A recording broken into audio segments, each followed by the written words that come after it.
Привет, друзья! Вы на канале Техновейв, и сегодня вы узнаете, каким образом ученые воскресят мамонта. Поговорим о новейшем роботе, который может распознавать речь человека и подавать по его указанию любые предметы. Удивительный завод Tesla, на котором роботы делают всю работу за человека. Расскажем вам о нашумевшем гаджете Humane AI Pin и о его недостатках. Ну и конечно же космические успехи Илона Маска и его SpaceX. А сначала покажем вам завод Tesla под названием Giga Berlin, место, где происходит настоящая магия современной технологии и инноваций. Эта фабрика открыта лишь 2 года назад, специализируется на производстве Tesla Model Y и аккумуляторных батарей. И знаете, что самое крутое? Так это количество роботов, которые тут просто зашкаливает. Они усердно трудятся на всех этапах производства, начиная от литья и штамповки, заканчивая покраской и сборкой машин. Стоимость этой передовой фабрики оценивается примерно в 5 миллиардов долларов, и она является самой технологичной в мире. Но несмотря на передовые экологичные технологии, фабрика уже сталкивалась с экотерроризмом. Чуть более чем за неделю до публикации видеоэкскурсии одну из подстанций подожгли недовольные граждане ЕС.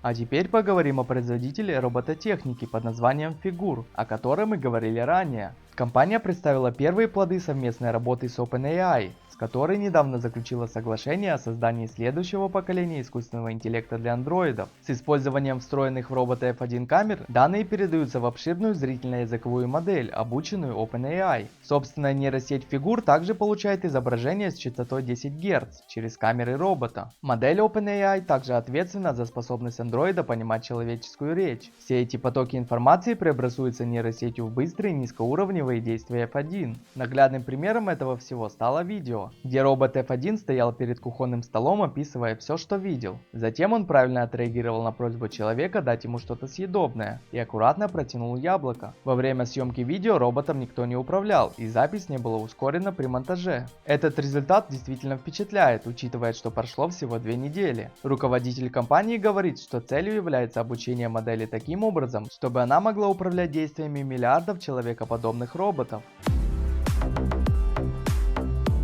Вы уже вероятно слышали про Humane AI Pin. Это такой гаджет, который можно прикрепить к своей рубашке и использовать для взаимодействия с искусственным интеллектом. Сегодня мы обсудим и расскажем вам про отзывы его работы и насколько он неудобен в повседневной жизни. Humane AI Pin — это автономное устройство с собственной сим-картой, которая не имеет экрана, а только вибрации. Он также оснащен небольшим лазером, который проецирует меню и текст на вашу ладонь. Идея этого гаджета — помочь вам оставаться на связи, не привлекая слишком много внимания к экранам. Во-первых, давайте обсудим его стоимость, которая составляет $699, что делает его одним из самых дорогих гаджетов на рынке. Это значительная сумма за устройство, которое по сути является просто аксессуаром. Теперь давайте перейдем к его функциональности. Хотя он может проецировать текст на вашу ладонь и отвечать на ваши вопросы, у него также есть свои ограничения. Например, он может быть медленным в отклике, и иногда на его ответы можно ждать около 15 секунд. Еще одним недостатком является то, что он перегревается довольно быстро и требует охлаждения. Это может быть довольно раздражающим, особенно если вы находитесь в движении или находитесь в теплом климате. В целом это интересный концепт, но его недостатки и высокая цена делают его не самым привлекательным выбором для большинства потребителей.